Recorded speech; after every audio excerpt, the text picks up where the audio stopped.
হিদা কোলে কবে নিজে কোলো রাসেলস ভাইপার ওই তো বাচ্চা দেওয়া বন্ধ করে দিল।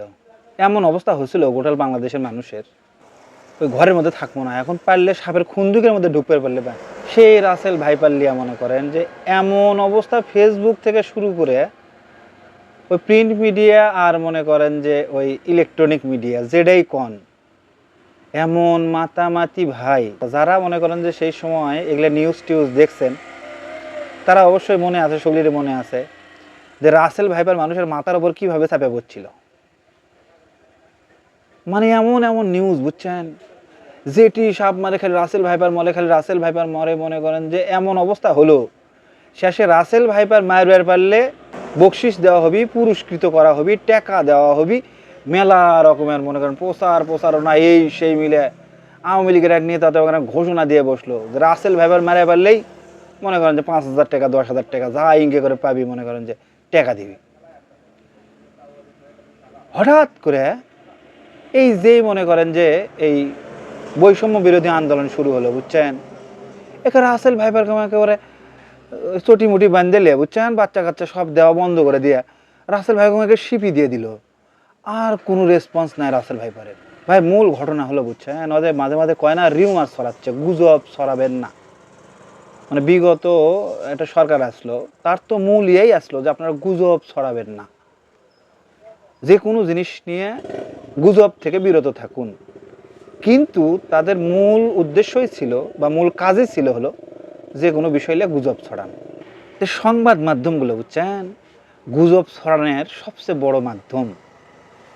বাংলাদেশের যত রকমের গুজব ছড়ানো হয় এবং বিগত যেই সরকার আসলো, এই সরকারের বিভিন্ন সময় বিভিন্ন বেকায়দায় গুজব সরে সরকারের টিকে রাখছিল কিন্তু সংবাদ মাধ্যমগুলো, সেটা প্রিন্ট মিডিয়াই কন আর ইলেকট্রনিক মিডিয়াই কন। বাংলাদেশের এমন কোনো মেইন স্ট্রিম মিডিয়া নাই যেই মিডিয়াত এই রাসেল ভাইপার লিয়া কথা হয়নি। কিছু কিছু সাংবাদিক তো আবার এমন প্রতিবেদন করছে যে রাসেল ভাইপার খালি ফোঁস ফোঁস করে, গেলে খোঁস খোঁস করে, তারপরে মনে করেন বেরো পাকে থাকে, এই করে ওই করে।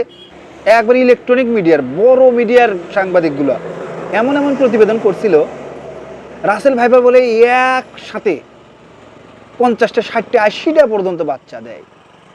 যদি এইভাবে চলতে থাকে ভবিষ্যতে বাংলাদেশে তো আর মানুষ বসবাসের কোনো সুযোগ নাই। তখন চলেছিল কি জানেন, ভারতের ওই যে ট্রান্সশিপমেন্ট, এটা নিয়ে একটা চুক্তি হওয়ার কথা হচ্ছিল, বা ওই চুক্তি প্রায় ফাইনাল হয়ে গেছিল বা চুক্তি হচ্ছিল।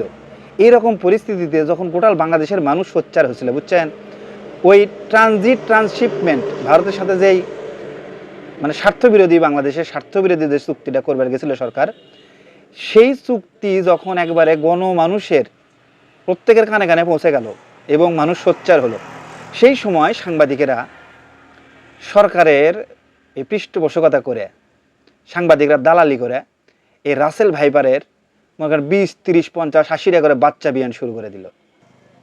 তারপরে আর একটা খবর আসলো সেই সময়কার, যতদূর মনে পড়ে, আপনাদের মনে আছে কিনা জানি না, সেই সময় ডক্টর বেনজির, বাটপার বেনজির, তখন তার দুর্নীতির দায়ে দুদক তখন তদন্ত করেছিল এবং তার হাজার হাজার কোটি টাকার সম্পদ দিনের পর দিন বের হয়ে আসছিল। তো ডক্টর বাটপার বেনজির দেখলে তখন ব্যাপক একটা মিডিয়া এবং সোশ্যাল মিডিয়ায় ব্যাপক একটা তোলপাড় শুরু হয়েছিল।